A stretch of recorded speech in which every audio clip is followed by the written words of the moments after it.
We are now in the third decan of May.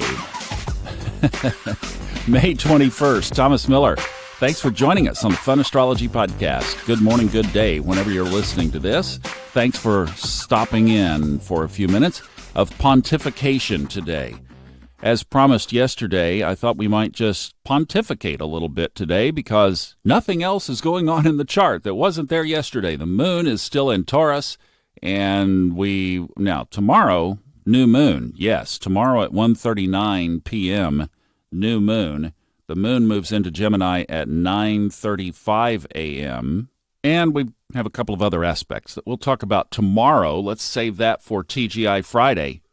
Today, I thought we might go back to as we occasionally do around here, and zoom out to the 10,000-foot perspective and take a look at a couple of possibilities of things coming up.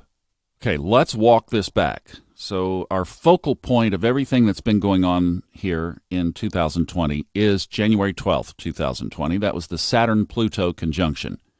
That's some of you still download that on, soulfoodtalks.com. And there's a freebies box. And in the freebies box is a video that I did back on my birthday that is still available. I've still got it up there. Might change it at some point just because it's a little bit, we know so much more. But if you want to go back and see what was said in October, it was very clear that something was going to happen, possibly, around this Saturn-Pluto conjunction that took place on January 12th. And, of course, that something possibly was the coronavirus. So how was that known, or how was that possible to determine that? Well, a couple of things. First of all, I don't think, and I've said this so many times, I don't think astrology is written in stone.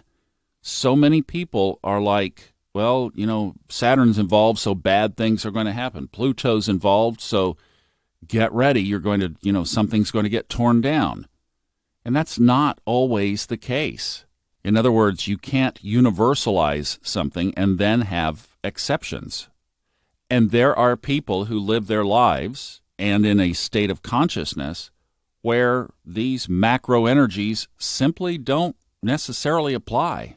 And typically that's because not of just living their lives in that consciousness during a season, like, they happen to be living in a good space in December and January of this year. No, it's from years and decades of living in that state of consciousness that put them in a position where they were basically immune to it. My author, Fred Dodson, who I've done 28 audiobooks for, perfect case in point. Some years ago, he was led to live in a country where the lockdown was basically benign, and it was almost like the coronavirus forgot to go to the country where he lives. Yes, they were locked down for a little while, but it basically was a non-event. His personal economy is such that this was a non-event. And of course, that's far the exception more than the rule.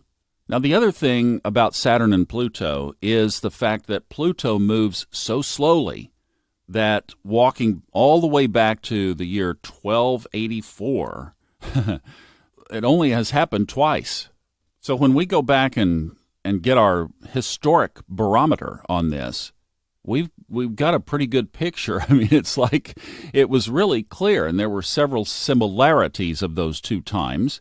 And so you realize, okay, here's the big general thematic pattern. Might that happen this time? That was the scratching of the chin. Well, you're not supposed to do that anymore. That was the muttering, the pondering under your breath of, will this happen this time? Well, yeah, something big happened. Is it one of those big generational era transformational shifts? I think a lot of people believe that it is. Okay, so what else goes with it? Well, there are two big forthcoming things that astrologers are putting with this. One is the Jupiter-Saturn conjunction. That will be on December 31st this year, and it is something that is much more frequent, about every 20 years on average. So when we walk that back, we find the year 2000 or 1981, 1980. Sometimes it often comes in threes. Then we go back to 1961, 1941. That one was certainly significant because that was basically the outbreak of World War II. Back before that, 1921, that was the Roaring Twenties. And then it continues to walk on back. So you can see from there that those are not the marker points of some of the really big stuff that's happened, like JFK or 9/11 or Vietnam or the big crash in 87 or these kinds of things. It's not there.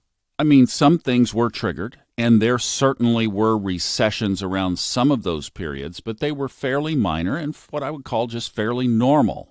Okay, now the next big one that's on everybody's calendar are the 3 squares this coming year between Saturn and Uranus. Now that will be Saturn in Aquarius, back in Aquarius after it retrogrades, and Uranus will be in Taurus. Those dates next year, 2021, February 17th, June 14th, and December 23rd. And then there's a fourth one, but they don't get exact by minute. They get exact by degree, but the minutes don't quite close. And that's September 30th, 2022, and they will stay in that degree-based aspect until October 12th. So it's kind of a long degree-based. Those other dates I gave you were the exact degree and minute. Okay, so what does that look like? Well, Uranus in Taurus, we've already painted that picture a number of times. That's a money picture.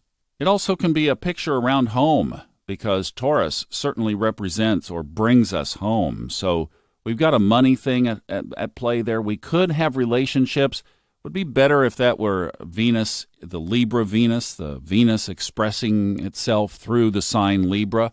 But Taurus certainly can encompass that because it is ruled by Venus, and we can't get too far away from relationships when the V word comes to play.